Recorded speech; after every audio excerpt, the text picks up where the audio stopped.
Hi, my name is Nicole Neal, and this presentation will cover the case study analysis interpretation presentation, which is a part 2 of the analysis that we did last week.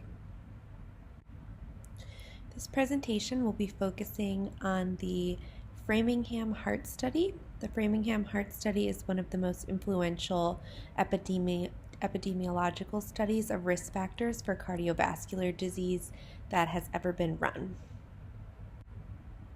For this particular assignment, a detailed description of the Framingham Heart Study dataset and other public use datasets were used that were available from NHLBI.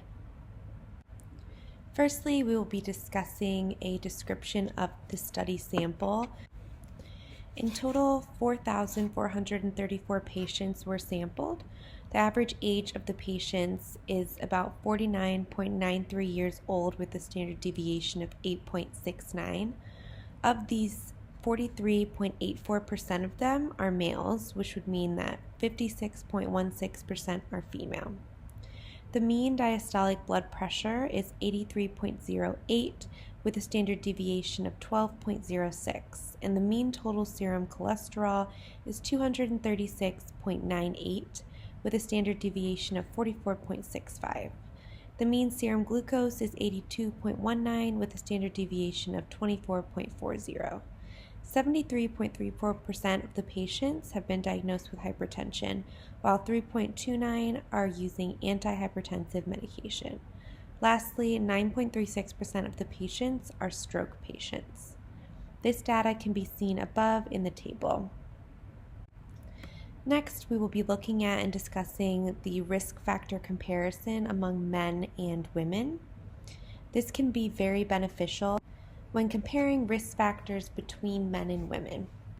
So as seen in the chart on this slide, the majority of men and women in this study were around 50 years old. The study revealed that women are taking more hypertensive medications and have a higher diabetic proportion than men do. Smoking for both genders was very close in percentage, and for both female and male patients, their serum glucose percentage was within 1%, and total serum cholesterol was very close in number. So in conclusion, due to the closeness of the data, the difference between men and women is negligible.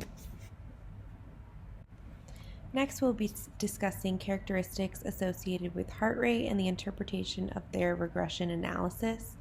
So when assessing this chart below, we can see age, male sex, glucose, total serum cholesterol, current smoker, and diabetes. Those are all listed.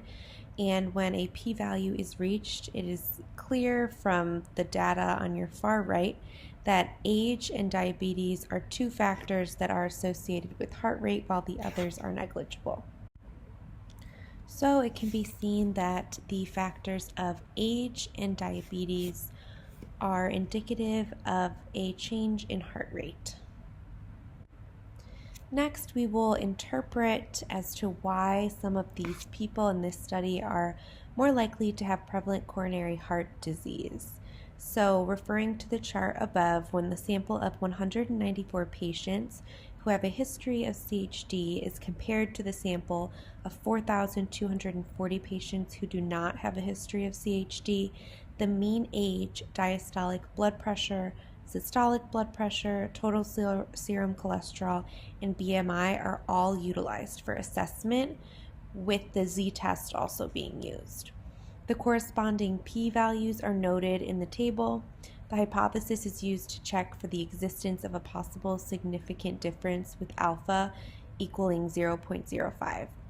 The results that we encountered show that all corresponding p-values are less than alpha, which means that the null hypothesis is rejected. So overall, the hypothesis of no difference is rejected, and there is found to be a significant difference between the risk factors of patients with a history of CHD and those without. So to sum that up, age in years, systolic blood pressure, diastolic blood pressure, total serum cholesterol, and body mass index are all found to be risk factors for a patient developing coronary heart disease. Lastly, we're going to discuss the interpretation of data collection methods used. We're also going to discuss some other best practices. So the Framingham Heart Study is a longitudinal type of cohort study. This is a specific type of epidemiological study in which is done by observing patients over a set period of time to determine the natural history of a disease and ultimately investigate the behavior of them. In addition, this method is used in order to recognize the specific factors that may cause their development. This particular study and these types of studies have gathered data from initial participants shown in the charts above, or the charts in past slides that we discussed, but also continue to gather data and run today. In order to do this, in-person examinations and follow-ups are done. These are used to obtain informed consent, medical history, family history, medications, examination, and other possible necessary forms of tests. This information must be obtained from various offices and testing centers in order to be used in the study. Additionally, there are two types of cohort studies. There are prospective and retrospective, also known as historical cohort studies.